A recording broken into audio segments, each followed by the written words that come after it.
ஒரு வாரம், சரியா ஒரு வாரம் நான் உன்ன கூட பார்க்கல. உலகத்துல எதையும் யாரையுமே நான் பார்க்கல. வெறி பிடிச்ச மிருகம் மாதிரி எங்க அண்ணனுடைய கான்டாக்ட்ஸை மட்டும் தான் நான் பார்த்துட்டு இருந்தேன். ஒவ்வொரு நாளும் நாங்க 2 பேரும் யார் யாரை மீட் பண்றோம், என்னென்ன பேசணும், என்னென்ன நடந்ததுன்னு ஒண்ணு விடாம ஷேர் பண்ணிப்போம். அண்ணா ஐயப்பனை பத்தி முதல்ல என்கிட்ட சொன்னப்ப அதை நான் பெருசா எடுத்துக்கல. ஆனா டேய், நம்ம தங்கச்சி ஒருத்தனை லவ் பண்றாடா, அவ வாழ்க்கை ஏற்கு மாற ஆயிடுச்சுன்னா பெரிய பிரச்சனை, எப்படியாச்சும் அவனை கழட்டி விட வைக்கணும்னு சொல்லி பாக்குறப்பெல்லாம் அந்த பையனை பயமுறுத்திட்டு இருக்கேன்னு என்கிட்ட சொன்னான். ஐயப்பனோட போட்டோவை காட்டினான். அப்போ வரைக்கும் அவனை நான் நேர்ல பார்த்ததே இல்லை. அண்ணன் செத்த விஷயம் தெரிஞ்சு மார்ச்சுரியில அவன் பணத்தை பார்த்ததுக்கு அப்புறம் தான் ஐயப்பனை தேடி அவன் ஆபீஸ்க்கே போனான். அது கூட அவனை மிரட்டணும்னு செய்யல பிரியா. எங்க அண்ணன் செத்துட்டான், அவன் ஃபாலோ பண்ணிக்கிட்டு இருந்த ஒருத்தனை நான் அறிமுகப்படுத்திக்கணும்னு நினைச்சுதான் போனேன். ஆனா ஒரு வார்த்தை கூட பேசல பிரியா. அவனை பார்த்தேன், அவ்வளவுதான்.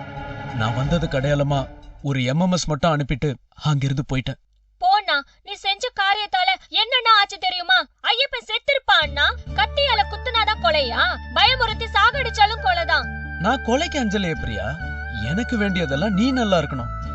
என்னைக்குமே யாரோட தொந்தரவும் இல்லாம நீ நல்லா வாழணும், அவ்வளவுதான். யோசிச்சு பாரு. இல்லனா எங்க அண்ணன் செத்த மறுநாளே எந்திரிச்சு டியூட்டிக்கு போற மாதிரி உன்னையும் ஐயப்பனை ஃபாலோ பண்ணி வந்திருப்பனா? உன் பாசத்தை எப்படி எடுத்துக்கிறதுன்னு எனக்கு தெரியலண்ணா. ரொம்ப ராட்சசத்தனமா இருக்கு, தாங்க முடியுமான்னு தெரியல. தயவு செஞ்சு நான் சொல்ல வரத புரிஞ்சுக்கோ. உன் பாசம் சத்தியம்னா அதுல கொஞ்சம் கூட குறையாத அன்ப ஐயப்பன் என் மேல வச்சிருக்கான். எனக்காக என்ன வேணாலும் பண்ணுவான்னா. நம்ப முடியலையே, அதான பிரச்சனையா இருக்கு. உலகத்துல இருக்கிற எல்லா ஆம்பளை பசங்களும் அயோக்கிய பசங்களா எல்லாம் இருக்கானுங்க. அப்படி சொல்லாதண்ணா. நீ உங்க அண்ணனும் நல்லவங்களா பிறக்கல, அந்த மாதிரிதான் ஐயப்பனும் அவங்க அக்காவும். என்ன நம்புன்னா, நான் கண்மூடித்தனமான காதல பேசுறேன்னு நினைக்காத. நான் அடிபட்டவ, எனக்கு வாழ்க்கை தெரியும், அதோட வலியும் புரியும். என்ன பெத்த அம்மாவையும் அப்பாவையும் தேர்ந்தெடுக்க முடியாது. ஆனா நான் கட்டிக்க போறவன நல்லவனா பார்த்து செலக்ட் பண்ணணும் தெரியாதா? கடைக்கு போயிட்டு ஒரு சுடிதார் எடுக்கணும்னா கூட 2 மணி நேரம் செலவு பண்ணுவேன். காதலிக்கலான்னு முடிவு பண்றதுக்கு முன்னாடி அவன் கரெக்டானவனான்னு நான் பார்க்க மாட்டேனா? ஆனா காதல் யோசிக்க விடாத பிரியா. அது சினிமாண்ணா, இது வாழ்க்கை. அப்படி ஒண்ணு உன் தங்கச்சி அசடு இல்ல, முட்டாள் இல்ல. நான் படிச்சிருக்கேன், எது நல்லது கெட்டதுன்னு எனக்கு தெரியும். எது நல்லதுன்னு நிச்சயமா தெரிஞ்சுதான் நான் இத பண்ணிருக்கேன். இப்ப இந்த கல்யாணம் எப்படி நடக்குதுன்னு தெரியுமா? நான் வேணா அவசரம் இல்லைன்னு சொன்னதுக்கு அப்புறமும் இல்ல இது நடந்துதான் தீரணும்னு ஐயப்பனோட அக்கா ஒத்த கால நின்னு அவனை எனக்கு கட்டி வைக்கிறாங்க. அப்படின்னா புரியல எனக்கு.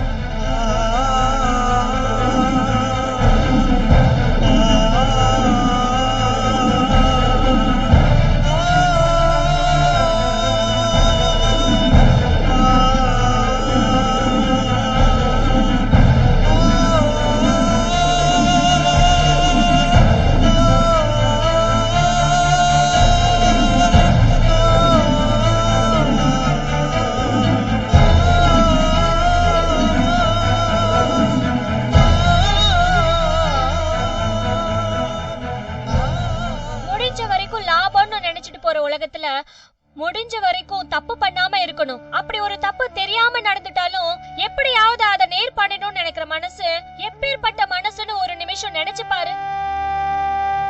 என்ன பத்தி கவலைப்படாதண்ணா. ஐயப்பனை கட்டிக்கிட்டா நான் நல்லாதான் இருப்பேன். அம்மா பண்ண அதே தப்ப நீயும் பண்ணிருக்கிய பிரியா. இல்லன்னா அம்மா ஏமாந்து போறதுக்காக பிறந்திருக்காங்க, நான் வாழ்ந்து காட்டுறதுக்காக பிறந்தவ. அந்த சந்தேகம் உனக்கு வேணாம். எனக்கு ஏதாச்சும் நீ செய்யணும்னு ஆசைப்பட்டேனா தயவு செஞ்சு என்ன ஐயப்பனோட சேர்த்து வச்சிருனா. என் வாழ்க்கை நல்லா இருக்கும். அதுதான் உன் விருப்பம்னா இதுதான் நீ எனக்கு செய்யணும்.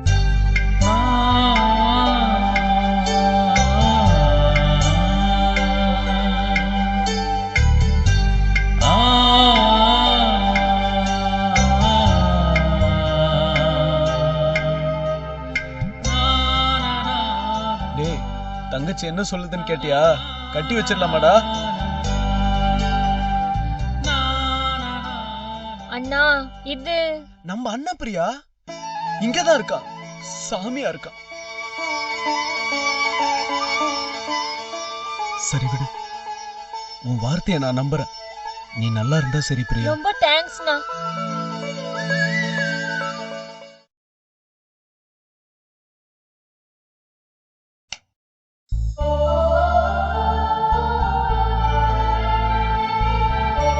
சார், ஏதாவது சாப்பிடுறீங்களா?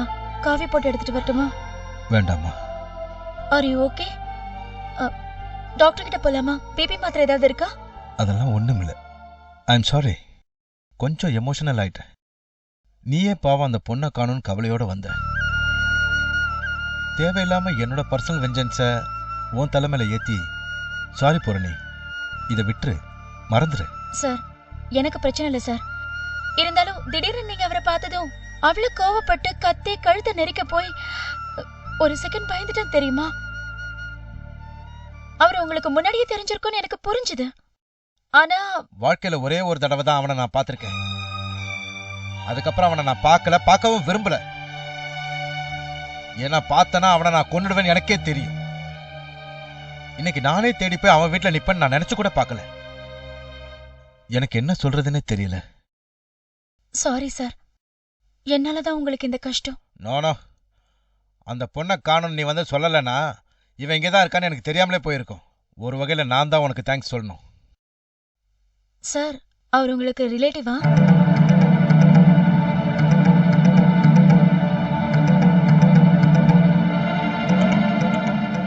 உன் தம்பி லவ் பண்றான், கல்யாணம் பண்ணி வைக்க போறேன்னு சொன்னியே, அந்த பிரியா வேற யாரும் இல்ல பூரணி, என்னோட தங்கச்சி பொண்ணுதான்.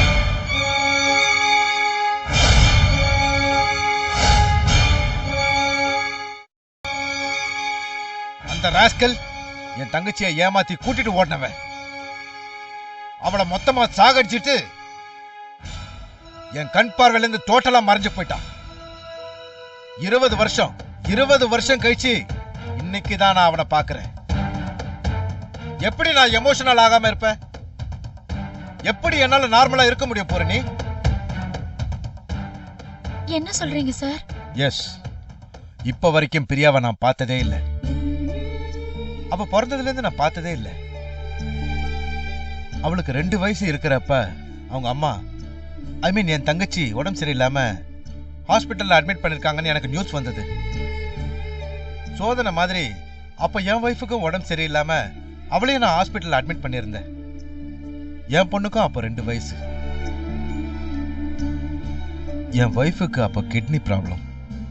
ஆல்மோஸ்ட் 2 கிட்னியுமே ஃபங்க்ஷன் ஆகாம டிரான்ஸ்பிளான்டேஷனுக்கு வாய்ப்பு இல்லாம அவ சாகிறதை எதிர்பார்த்துக்கிட்டு அழுதுகிட்டு இருந்தேன்.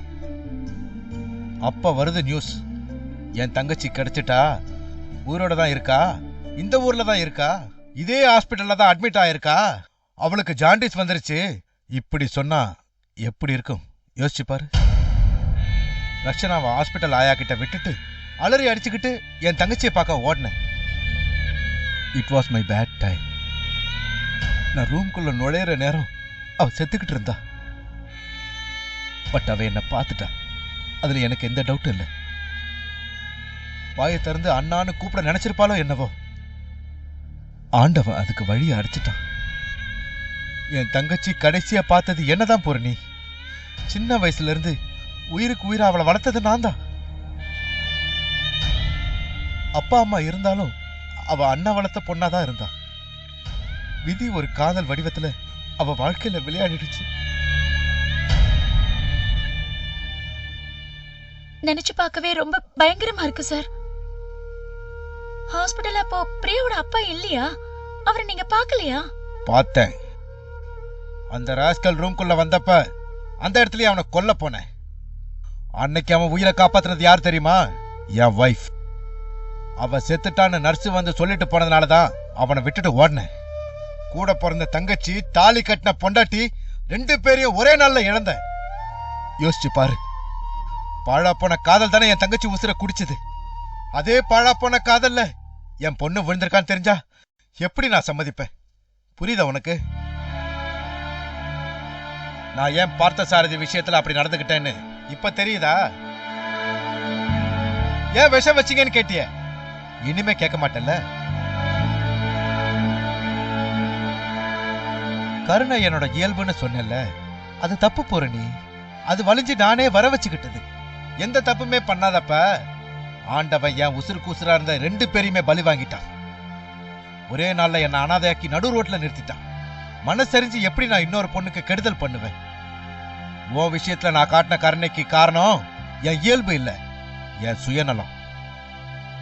என்னால உனக்கு ஏதாச்சும் ஒண்ணு ஆச்சுன்னா அது எங்க என் பொண்ணையும் பலி வாங்கிடுமோன்ற ஒரு பயம். சராசரி மனுஷன் கிட்ட ஸ்பெஷல் குவாலிட்டி எல்லாம் எதிர்பார்க்காத பூரணி. நான் ரொம்ப சராசரி, புரியுதா? இப்படி நீங்க சொல்ற குணமே ஒரு ஸ்பெஷல் குவாலிட்டி தான் சார். முட்டாள். நான் யாரு, நான் எப்படிப்பட்டவன்னு நான் தெரிஞ்சு வச்சுக்கிறது டேலண்ட் இல்ல, அது அவசியம். இல்லைன்னா இந்த உலகத்துல வாழவே முடியாது. எனக்கு அதை பத்தி கவலை இல்லை சார். ஆனா இப்ப நீங்க சொன்னீங்களே, சத்தியமா இதை நான் எதிர்பார்க்கவே இல்லை. உங்க வாழ்க்கையில இவ்வளவு பெரிய சோதனை இருக்குன்னு நான் நினைச்சு கூட பார்க்கல சார். உங்க பொண்ணோட காதலை நீங்க எதிர்த்ததுக்கு சொன்ன காரணம் நியாயமா இல்லையாங்கிறது முக்கியம் இல்ல சார். பட் நீங்க ஒரு ரீசனே இல்லாம அப்படி பண்ணலங்கிறது எனக்கு போதும் சார். நான் உங்க மேல வச்சிருக்கிற மதிப்பு இன்னும் அதிகமாகுது. ஓ மதிப்பு இப்ப யாரு கேட்டா? Thank God. அந்த அயோக்கிய எங்க இருக்கான்னு இப்ப எனக்கு தெரிஞ்சு போச்சு. விடமாட்டேன் பூரணி, நிச்சயமா விடமாட்டேன். என் தங்கச்சியை ஏமாத்தி அவ வாழ்க்கையை நாசம் பண்ணி அவ பெத்த பொண்ணை என் கண்ல இருந்து மறைச்சி 20 வருஷமா ஆட்டம் காட்டினான்ல, செத்தாவன் செத்தாவன். இன்னைக்கு பொண்டாட்டி புள்ளன்னு நிம்மதியா இருக்கான். இந்த நிம்மதி என்னைக்கும் இருக்கும்னு நினைச்சுக்கிட்டு இருக்கான்ல, விடமாட்டம் பூரணி. கால சுத்தன பாம்பு மாதிரி அவன் நிம்மதியை துளி துளியா அழிச்சு அவனை நடப்பினமாக்கி அவனை கதறிக்கிட்டு வீதியில வந்து விழ வைக்கல, நான் திருவேங்கடம் இல்லை. பொண்டாட்டி புள்ள வீடு வாசல் மரியாதை அந்தஸ்து ஒண்ணு விடாம அழிக்கிறேன். பிச்சைக்காரன் நாய், ஏண்டா பிறந்தன அவனை கதற வைக்கிறனா இல்லையா பாரு. இவனை எல்லாம் மொத்தமா அழிக்க கூடாது பூரணி, கொஞ்சம் கொஞ்சமா தான் சாவடிக்கணும். செய்யறேன், சத்தியமா நான் செய்யதான் போறேன். ப்ளீஸ் தயவு செஞ்சு இந்த வெறி வேண்டாம், விட்டுருங்களேன். இப்ப எப்படியாவது பிரியாவை காப்பாத்தி ஆகணும், அதுதான் சார் முக்கியம். இப்ப அவளுக்கு ஏதாவது ஆயிடுச்சுன்னா உனக்காக இல்லனாலும் எனக்காகவாவது நான் கண்டுபிடிப்பேன். என் தங்கச்சி பொண்ணு விடமாட்டேன் பூரணி. 20 வருஷம் கழிச்சு கடவுள் எனக்கு திறந்து காட்டியிருக்கிற கருணை இது. சத்தியமா விடமாட்டேன். நீ நிம்மதியா வீட்டுக்கு போ. நாளைக்கு காலையிலக்குள்ள பிரியாவை நான் கண்டுபிடிக்கிறேன்.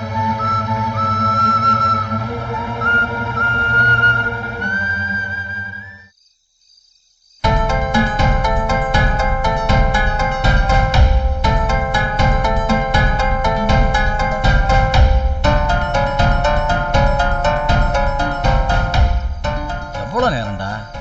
எங்கதான் போச்சோ தெரியல. போ.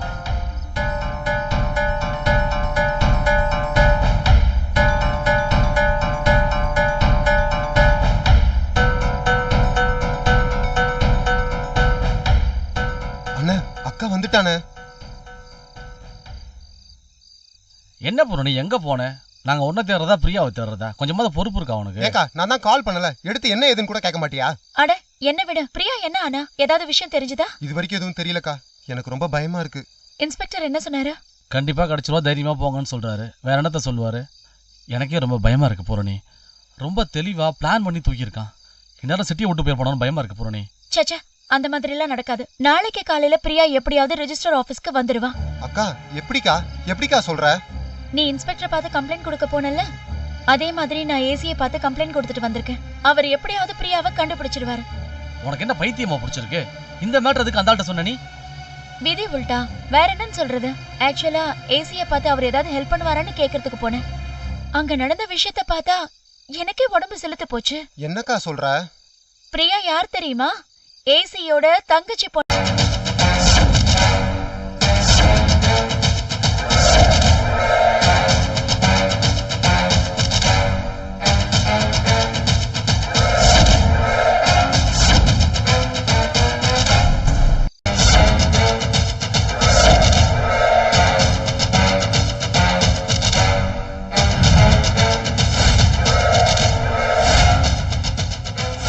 பொண்ணோட அப்பாவை நேர்ல பார்த்து பேசலாம். வா வா.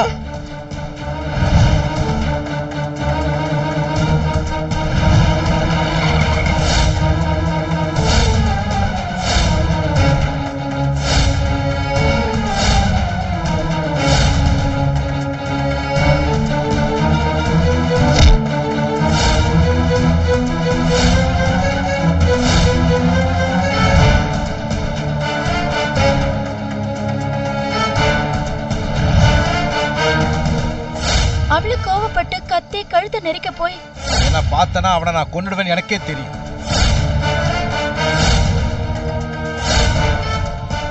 உன் தம்பி லவ் பண்றான், கல்யாணம் பண்ணி வைக்க போறேன்னு சொன்னியே, அந்த பிரியா வேற யாரும் இல்ல பூரணி, என்னோட தங்கச்சி பொண்ணுதான். அவருக்கே இது நம்ப முடியாத ஆச்சரியமா போயிடுச்சு ஐயப்பா. தங்கச்சியை தொலைச்சிட்டு அவங்க சாகரப்பதான் பாக்குற மாதிரி ஆயிடுச்சு அவருக்கு. அதோட பிரியாவோட அப்பா அவர் கண்ணுல படவே இல்லையா. வருஷக்கணக்கா சல்லடை போட்டு தேடிட்டு இருந்திருக்காரு இவரு. இன்னைக்கு ஏன் மூலமா சந்திக்கணும்னு இருந்திருக்கு போல இருக்கு. ஐயோ அக்கா, எனக்கு ரொம்ப பயமா இருக்குக்கா. அந்த ஏசி சார் பிரியா உங்க அப்பாவை கொன்னுடுவாராக்கா? எனக்கு அப்படிலாம் தோணலடா. தம் பொண்ணு தன்னை விட்டு போனதுல அவரு ரொம்ப அப்செட்டா இருந்தது உண்மைதான். ஆனா இப்ப பிரியா தான் தன்னோட தங்கச்சி பொண்ணுன்னு தெரிஞ்சதுக்கு அப்புறம் ஏசி இப்ப மனசளவுல ரொம்ப கணிஞ்சு போயிருக்காருன்னு நினைக்கிறேன். கோவத்தை பாசத்தால குணப்படுத்த முடியும் ஐயப்பா. அவர் மனசுல தன் தங்கச்சி பொண்ணு மேல இப்ப வந்திருக்கிற பாசம் அவரை கண்டிப்பா மாத்தும். எனக்கு அந்த நம்பிக்கை இருக்கு. இல்ல ஐயப்பனுக்கு பிரியாவுக்கு கல்யாணம்னு தெரிஞ்சா? ஏ நல்லாவே தெரியுமே, நானே சொல்லிட்டேன். இதுல என்ன இருக்கு? நாளைக்கு பாரு, ஏசியே வந்து கல்யாணத்துக்கு சாட்சி கையெழுத்து போட்டாலும் போடுவாரு. அக்கா எனக்கு பயமா இருக்குக்கா. டேய் உள்ள போடா. காலையில பிரியாவை கூட்டிட்டு வர வேண்டியது தன்னோட பொறுப்புன்னு ஏசியே சொல்லிட்டாரு. அதனால கல்யாணத்துக்கு ரெடி ஆக வேண்டியது இனிமே உன்னோட பொறுப்பு. பிரியாவை பத்தி கவலையே படாத. இல்ல பூரணி, எனக்கு கவலையா இருக்கு. அவரு பார்த்து பாரு, நம்ம எப்படி சும்மா இருக்க முடியும்? வேற என்ன பண்ண முடியும்னு நினைக்கிறீங்க? நிச்சயமா இவ்ளோ நேரத்துக்கு மேல நம்மளால எங்கேயும் போய் தேடிட்டு இருக்க முடியாது. அப்படியே தேடினாலும் இல்லன்னு வெறும் கைய வீசிட்டு தான் வந்து நிப்போம். அதுக்கு நிம்மதியா படுத்து தூங்கலாம். ஆண்டவன் இருக்கான் உள்டா. பிரியா ரொம்ப நல்ல பொண்ணு. அவளுக்கு தப்பா எதுவும் நடக்காது. நீ வேணா பாரு, நாளைக்கு ஐயப்பனுக்கும் அவனுக்கும் நாம பிளான் பண்ணபடி கல்யாணம் நடக்கதான் போகுது. நிறுத்துங்க. பாத்துருங்கப்பா. அம்மா எல்லாத்தையும் கரெக்டா எடுத்தாச்சுன்னு செக் பண்ணிக்கங்கம்மா. எடுத்தாச்சுப்பா. இந்தாங்கண்ணே. அம்மா எல்லாம் எடுத்தாச்சா? எடுத்தாச்சுடா. நீ ஒரு பார்வை பார்த்துட்டு வா. அப்பா பார்த்தாங்கப்பா. என்ன எல்லாரும் இங்க நின்று பேசிட்டு இருக்கீங்க? இல்ல சும்மாதான். உள்ள போய் பேசலாம்ல. வாங்க உள்ள வாங்க. வாங்க உள்ள வாங்க.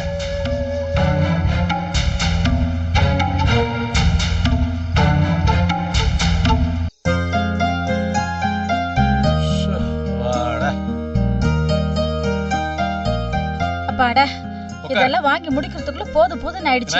அப்பா முதல்ல இந்த பத்திரிகை கொடு, பூரணி பார்க்கணும். சரிப்பா. பூரணி, அப்பாவே பக்கத்துல இருந்து கல்யாண பத்திரிகை டிசைன் பண்ணி பிரிண்ட் பண்ணி வாங்கிட்டு வந்திருக்காரு. பாரு.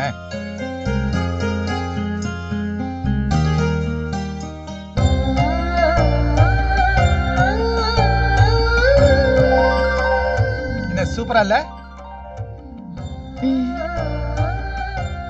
ஏமா வாயை திறந்து பளிச்சு நல்லா இருக்குன்னு சொல்ல. நல்லா இருக்குமா? பூரணி, நாளைக்கு காலையில நாம எல்லாரும் காயத்ரி வீட்டுக்கு போறோம், பத்திரிகை வைக்கிறோம். பொண்ணு வீட்டுக்காரங்க தான் வந்து பத்திரிகை வைக்கணும்னு ஏதாவது சட்டமா என்ன? நாம போறோம். எப்படி நம்ம ஐடியா சூப்பர்ல?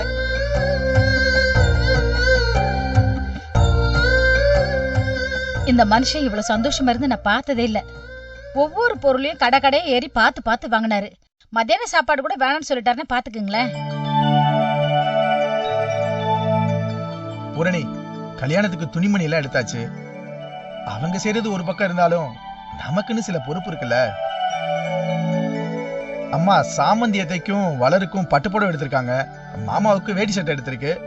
உல்டா உனக்கு கூட ஷர்ட் எடுத்திருக்கு. பாக்குறியா? இருக்கட்டும் விநாயகம், நல்ல காரியம் நடக்க போகுது.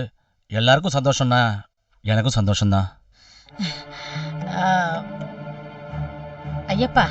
அம்மா. இந்தா. என்னம்மா? இந்தாடா, இதை வாங்கிக்க. அந்த பொண்ணு பேர் என்னன்னு எனக்கு மறந்து போயிடுச்சு. அதான் உன்னோட அந்த பொண்ணுகிட்ட இந்த பத்திரிக்கை கொடுத்து கல்யாணத்துக்கு கண்டிப்பா வர சொல்லு. அது தானா வளர்ந்து தனக்கு வந்துடுச்சு. ஒரு பக்கம் வேலை மிச்சம் தோணினாலும் இன்னொரு பக்கம் கவலையாவும் இருக்கு. உங்க அக்காக்கு நல்லபடியா ஒரு மாப்பிள்ளைய பார்த்து கல்யாணம் பண்ணி வச்சுட்டா அடுத்த முகூர்த்தத்திலேயே உனக்கும் வேலுவுக்கும் ஒன்னாவே கல்யாணத்தை முடிச்சிடலாம்.